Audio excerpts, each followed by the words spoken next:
أشهد أن لا إله إلا الله أشهد أن لا إله إلا الله أشهد أن محمدا رسول الله أشهد أن محمدا رسول الله حي على الصلاة حول ولا حي على الصلاة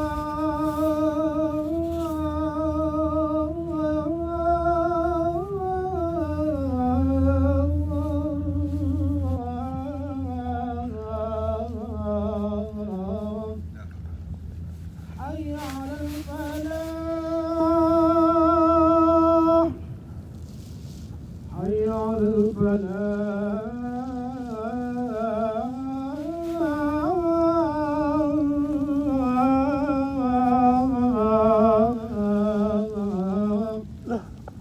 الله أكبر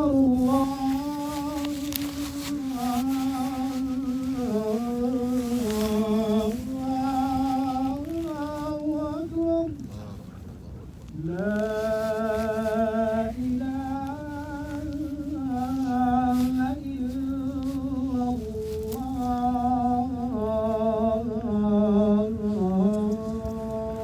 لا إله رب هذه الدعوة التامة والصلاة القائمة آت سيدنا محمدا الوسيلة والفضيل والحمد العالية الرفيعة إن الحمد لله نحمده ونستعينه ونستغفره ونؤمن به ونتوكل عليه ونعوذ بالله من شرور أنفسنا ومن سيئات أعمالنا من يهده الله فلا مضل له ومن يضلله فلا هادي له ونشهد أنه لا إله إلا الله وحده لا شريك له ونشهد أن محمدا عبده ورسوله وصفيه من خلقه وحبيبه صلى الله عليه وعلى أهل بيته الطيبين الطاهرين على صحابته الكرام ومن تبعهم بإحسان إلى يوم الدين أوصيكم وأوصي نفسي بتقوى الله في السر والعلن يا أيها الذين آمنوا اتقوا الله حق تقاته ولا تموتن إلا وأنتم مسلمون. Allah subhanahu wa ta'ala, the Messenger of Allah sallallahu alayhi wa sallam, gives us a great wisdom. He says, ittaqullah yu'allimukumullah. Fear Allah ta'ala and He teaches you. But we know if someone was to come and say, let me teach the Quran or teach fiqh, and you say, who taught you? And he says, Allah, it's not accepted. Certain knowledges have to be learned from human beings, but other knowledges cannot be learned from human beings. They're only learned by experience, and this is what we call ma'rifah. This is gnosis, and this is knowing the secrets of the creation. It's unveiled to you by taqwa.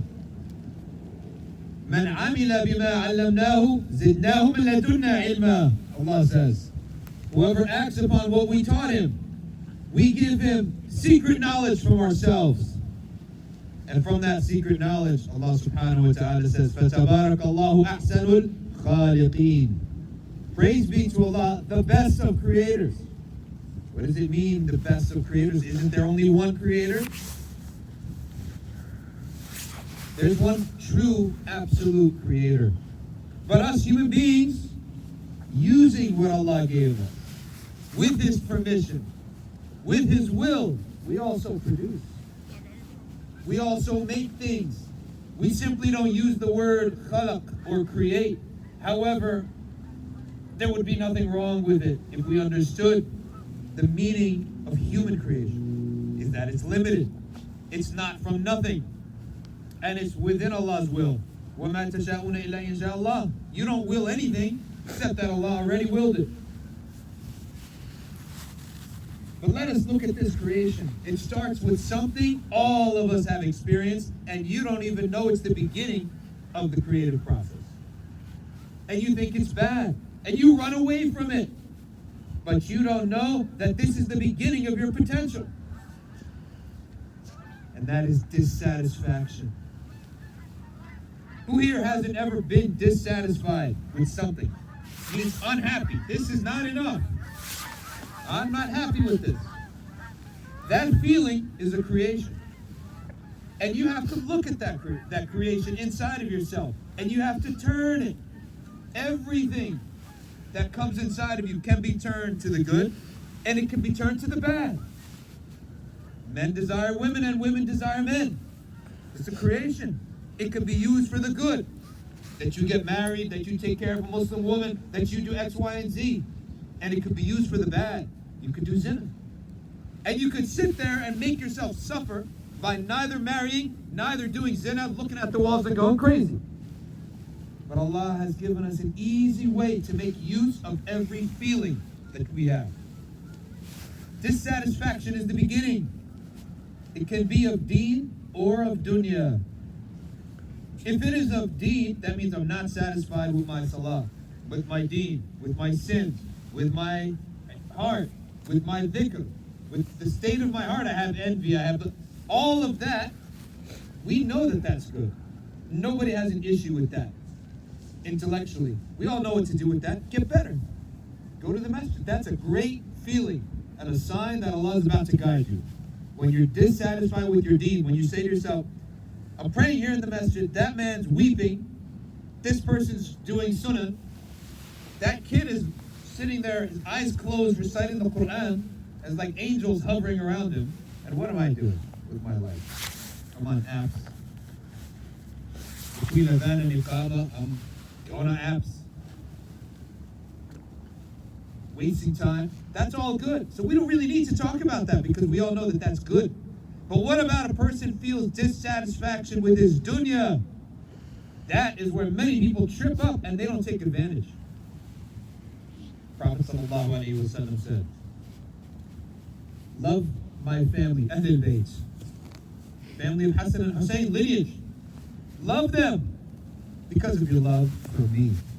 We all love the Prophet, right? So we should love his family just because of him. Don't you love your in-laws? Is your brother-in-law just like any old guy? You have stepchildren? Are they normal? No. Because you love your wife, you love everyone around her. You make yourself love everyone around her. Then he says, love me for the love of Allah. Of course you're going to love the Prophet. There's no question about that. That's the one Allah chose to guide us.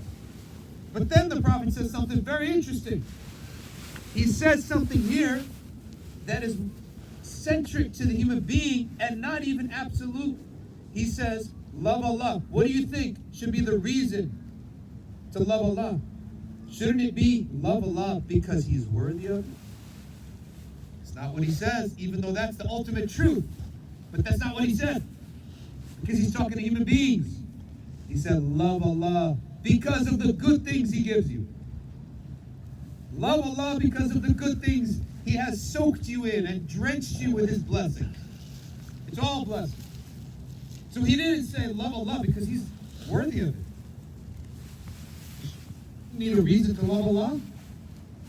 But that's not what the Prophet said. He went to the truth of the human ego. Is that the starting point of most people and the ending point of most people is that we are in love with ourselves. We love to feel good. We love pleasure.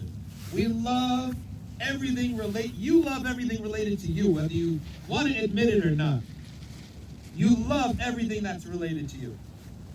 Someone said, hey, there's some charitable stuff happening over there, and someone over there on the other side has something very special for you.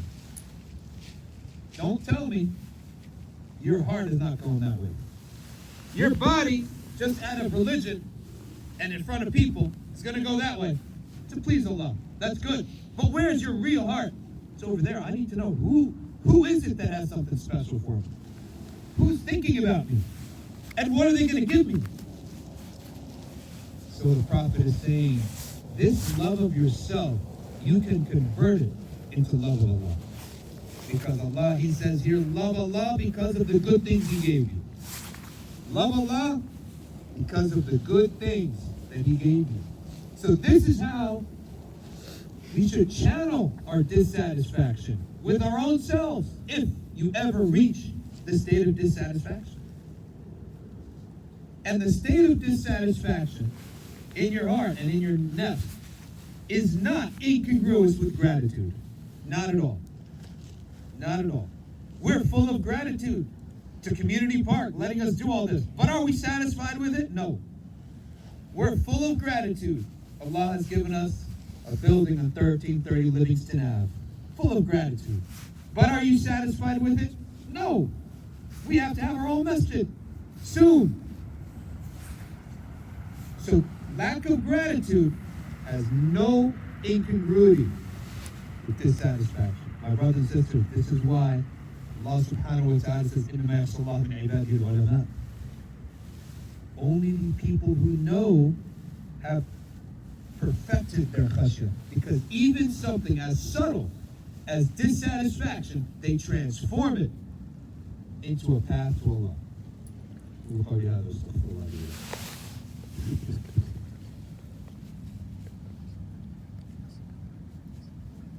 Alhamdulillah, wassalatu wassalamu ala rasulillah wa ala alihi wa sahbihi wa man wala. We ask Allah subhanahu wa ta'ala in this past period of time, over 400 prominent ulama have passed away. We ask Allah ta'ala to give them Jannah, give them paradise. We ask Allah subhanahu wa ta'ala for all those who have passed away and will still pass away in this lockdown period, that Allah makes it a kafara of their sins and enters them into Jannah. We ask Allah subhanahu wa ta'ala to give all of our families sabr upon the death of a loved one, young or old. Allah subhanahu wa ta'ala knows when it is the right time to take every soul. We shall never resist. When Allah makes a decision, we shall accept it and know that there is great wisdom in it. We ask Allah subhanahu wa ta'ala for all those who are sick in our community, on our ummah, give them shifa. All those who are seeking, to give them strength and to bless their seeking. For all those seeking marriage, seeking jobs, who are in need, we ask Allah ta'ala to come to their aid. Allahumma hdina fi man hadayt, wa barik lana fi ma a'tayt, wa qina wasrif anna sharra ma qadayt. Allahumma habbib ilayna al-iman, wa zayyinhu fi qulubina, wa karrih ilayna al-kufra wal-fusuqa wal-'isyan. We ask Allah to make nothing more beloved to us and sweeter in our hearts than iman and His ridha, and no one more beloved to us than His most beloved, Sayyidul Kawneen, Sayyidina Muhammad sallallahu alayhi wa sallam.